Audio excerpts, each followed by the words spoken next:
How to sell tickets on Viagogo. So hello there and welcome back to another video. In this video I'm going to show you how you can sell tickets on Viagogo.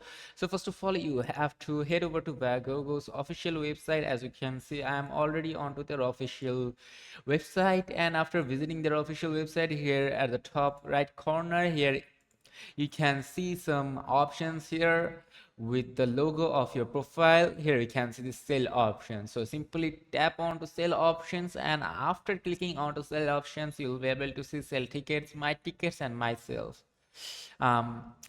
Okay, so as this video is for showing you how you can sell tickets, so I'm gonna just tap on to sell tickets, and like my tickets are that the tickets you have bought before, and my sales are the tickets that you have already sold and generated your earnings.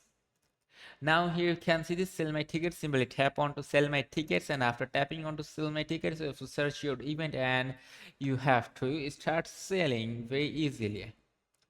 So for example, like there, now you can just sell their tickets over from here. You have to sign up with your email account, then you just can continue. Also you can sign in with your email and other information. So, and after completing all this information, so you can just go and sell your tickets very easily. So that was it, and if this video is helpful, do not forget to like and subscribe to the channel. Till then, take care, goodbye, see you on to another video.